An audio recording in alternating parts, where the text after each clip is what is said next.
Som, som, som. Você me ouve. E agora, você me vê. E aí, pessoal, tudo bem contigo? Isso por aqui pra gente resolver juntos uma questão da Universidade Federal de Lavras. Quer tentar mais uma vez? Então pausa o vídeo agora, porque eu vou resolver com você. Em 3, 2, 1. Vem! Um gás é submetido às seguintes transformações mostradas no diagrama abaixo. E o diagrama é um gráfico de pressão em Pascal, Newton por metro quadrado, por volume em litros. O que o exercício pede é que a gente faça uma análise das transformações e assinale a alternativa correta. Vem, aqui não vai ter muito como escapar, tá? A gente vai ter que analisar alternativa por alternativa até encontrar a correta. Vamos começar pela letra A. O que a alternativa A está falando para a gente? A alternativa A, ela está trazendo uma afirmação em relação à transformação AB. Vamos destacar a transformação AB aqui no nosso diagrama? A transformação AB é essa transformação aqui. Letra A, na expansão isobárica AB, o gás cede, perde calor. O calor é negativo. Vamos fazer o raio-x da transformação? Primeiro, a gente sabe que é uma expansão porque começou no estado A com volume V1 e terminou no estado B com volume V2. E como o V2 está mais à direita de V1, o volume aumentou. É uma expansão, o volume do gás aumentou. Isobárica, porque a pressão é constante.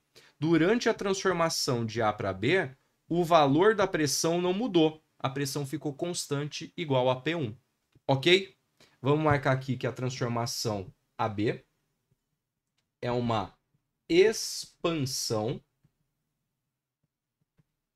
isobárica. E aí, a gente começa a nossa análise. Se foi falado para a gente que é uma expansão, nessa transformação, o volume do gás aumentou.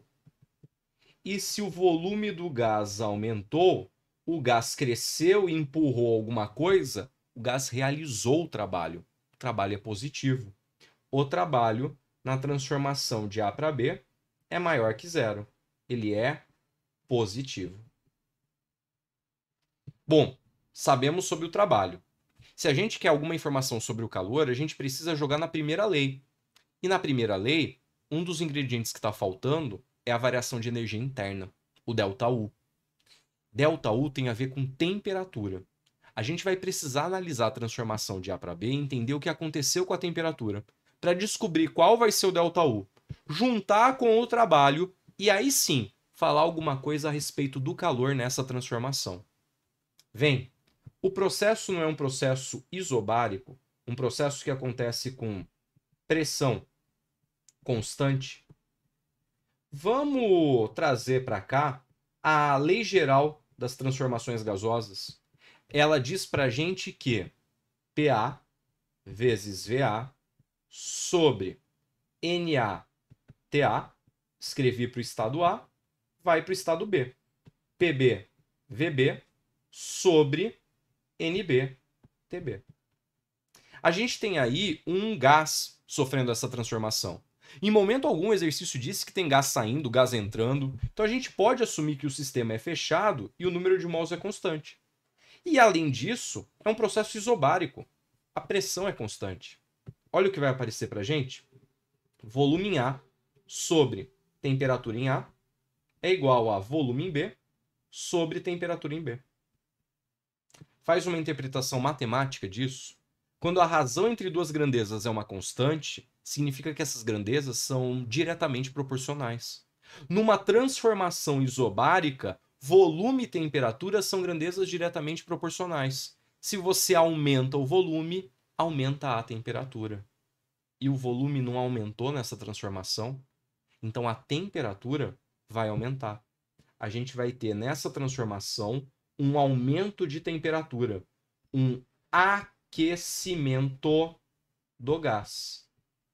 E se o gás esquenta, as partículas ficam mais agitadas, a energia interna aumenta.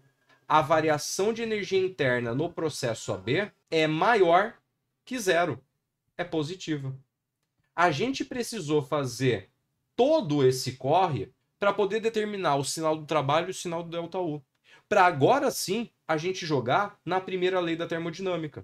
o calor no processo AB é igual ao trabalho no processo AB mais o ΔU no processo AB. Aí, mas a gente não tem números. Não tem, mas a gente tem sinais. Vem cá. O trabalho não é positivo porque o volume aumentou? O ΔU não é positivo porque a temperatura aumentou? Se você somar duas coisas positivas, o resultado é positivo, né? Então, na transformação de A para B, o calor é positivo. Isso significa que o gás recebeu, absorveu calor. Justamente o contrário do que foi dito para a gente na letra A. Portanto, ela não é a alternativa correta. Vamos para a próxima? Letra B. Na expansão isotérmica AC, não existe troca de calor. O calor é igual a zero. Bom, agora a gente está falando da transformação de A para C. A transformação de A para C é essa daqui. Foi dito que ela é uma expansão isotérmica. Então, de A para C, uma expansão isotérmica. Uma expansão, um aumento de volume que acontece com temperatura constante. Vamos analisar pedaço por pedaço? Se é uma expansão, significa que o volume do gás aumentou. O gás cresceu, ele empurrou alguma coisa, ele fez trabalho. O trabalho na transformação AC, ele é maior que zero. Ele é positivo, porque o gás está realizando o trabalho. Foi dito para a gente que o processo é isotérmico. Então, a gente tem uma transformação que acontece com temperatura constante.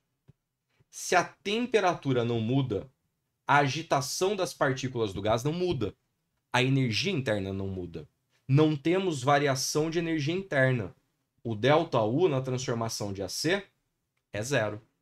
Aqui os dois ingredientes estão prontos para a gente pegar e colocar na primeira lei da termodinâmica. O calor na transformação de A para C é o trabalho na transformação de A para C mais o ΔU na transformação de A para C. A gente não tem valor, mas tem sinais. O trabalho, ele é positivo. E o ΔU, ele é zero. Se você soma uma coisa positiva com zero, o resultado é positivo. Na transformação AC, o calor, ele é positivo. Vou deixar os sinais ali.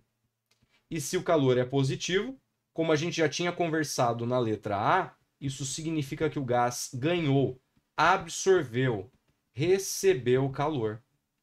Portanto, a letra B, que falou para a gente que o calor é igual a zero, está errada. Vamos mais uma? Letra C. Na expansão adiabática AD, o gás não realiza trabalho. A transformação AD é essa, e a gente vai fazer o raio-x dela aqui do lado. Ó. Na letra C, a gente vai analisar a transformação de A para D, uma expansão adiabática. Vem, essa vai ser mais rápido de analisar e você já vai entender o porquê. Se falou que é uma expansão, e de fato é, né? Porque a gente começa aqui no estado A com o volume V1 e termina no estado D com o volume V2, um volume maior, o volume do gás aumentou, né? E quando o volume do gás aumenta, significa que o gás está empurrando alguma coisa. Significa que o gás realizou o trabalho, que o trabalho é positivo. Na transformação de A para D, tem trabalho, e esse trabalho é maior que zero, ele é positivo. E aqui a gente já pode parar a nossa análise, porque foi dito que não tem trabalho, e tem sim, o trabalho é maior que zero. Terminamos aqui a nossa análise da letra C. Só de curiosidade aqui para você, você podia ir um passo além e verificar o que acontece com a temperatura do gás nessa situação. Sabe por quê? Porque se é um processo adiabático, a gente está falando de uma transformação sem troca de calor. Então, na transformação AD, o calor é igual a zero. Se a gente pega esses ingredientes e joga na primeira lei da termodinâmica, o calor é igual ao trabalho mais a variação de energia interna, substitui. O calor vale zero e o trabalho é positivo. Pensa comigo. Que número eu somo com uma coisa positiva para o resultado dar zero? Uma coisa negativa.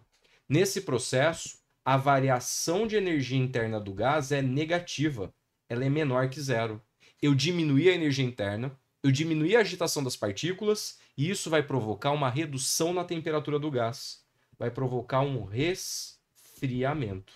Então eu coloquei isso aqui de bônus para você não paga nada mais por isso, só para a gente fazer a análise completa da letra C, embora a gente já tenha descartado ela anteriormente por conta do trabalho. Vamos para a letra D? Letra D. No resfriamento isométrico AE, o gás recebe calor. O calor é positivo. Então agora a gente vai analisar essa transformação aqui. Bora colocar aqui do lado. Transformação AE. Foi dita para a gente que é um resfriamento isométrico. Também podia aparecer resfriamento isovolumétrico ou resfriamento isocórico.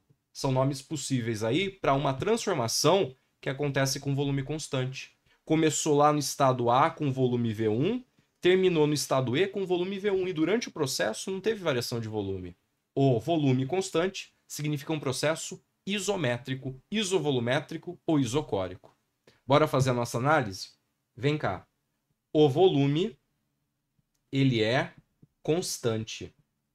Se o volume é constante, não cresce nem encolhe, o gás nem empurra nem é empurrado, não tem trabalho nessa transformação. O trabalho no processo AE é igual a zero. Ele é nulo. Agora, para a gente poder chegar no calor, eu preciso entender quanto vale o ΔU nessa transformação. Porque daí eu tenho o trabalho, o ΔU a gente joga na primeira lei da termodinâmica. O ΔU tem a ver com temperatura. A gente vai ter que analisar o que aconteceu com a temperatura nessa transformação. Vem cá. O processo é um processo que ocorre com volume constante. Eu vou pegar essa informação e colocá-la na lei geral das transformações. O gás sai do estado A e ele vai parar no estado E. Então, PAVA sobre NaTA é igual a PEVE sobre NeTe. Ninguém falou de gás entrando, gás saindo. Sistema fechado, número de mols constante e o volume é constante. Olha a expressão que aparece para a gente. PA sobre TA é igual a PE sobre TE. O que essa expressão diz? Que quando eu tenho um processo a volume constante, pressão e temperatura são grandezas diretamente proporcionais. Aumenta um, aumenta o outro, diminui um, diminui o outro. Nesse processo, eu não comecei do estado A, que estava com uma pressão P1 lá em cima, e terminei no estado E, com uma pressão P2 lá embaixo, uma pressão menor. Nessa transformação, a pressão diminuiu. E como pressão e temperatura são grandezas diretamente proporcionais, porque a razão é constante, se a pressão diminui, a temperatura diminui. Houve um resfriamento do gás nessa situação. E tendo um resfriamento, a gente sabe o que acontece com a variação de energia interna. O gás está com uma temperatura menor, as moléculas, as partículas estão menos agitadas, eu tenho perda de energia interna. O ΔU na transformação AE, ele é negativo, ele é menor do que zero. Bom, agora que a gente tem o trabalho e o ΔU, primeira lei. O calor na transformação AE é igual ao trabalho na transformação AE mais o ΔU na transformação AE. O trabalho é zero porque o volume é constante. E o ΔU é negativo porque houve resfriamento do gás. Quando eu somo zero com uma coisa negativa, o resultado dá um valor negativo. Conclusão, na transformação de A para E, o calor é menor que zero. É negativo. Isso indica para a gente que o gás perdeu calor, ao invés de ganhar calor, como foi dito para a gente aqui na letra D. Ela não é a alternativa correta. Sobrou a letra E. Eu realmente espero que ela seja a alternativa correta, e é isso que a gente vai descobrir agora. Letra E. No resfriamento AE do gás, o trabalho realizado é nulo. A letra E também vai falar sobre a transformação a E, que a gente já fez análise completa. Na transformação de A para E, o volume é constante, é um processo isométrico, não tem trabalho. Justamente o que foi dito nessa alternativa. Portanto, é ela a nossa alternativa correta. Aproveita para deixar sua curtida, se inscrever no canal e ativar as notificações. Assim, você fica sabendo quando um novo vídeo for postado. Agora é contigo. Bons estudos e até a próxima. Beijo, pessoa!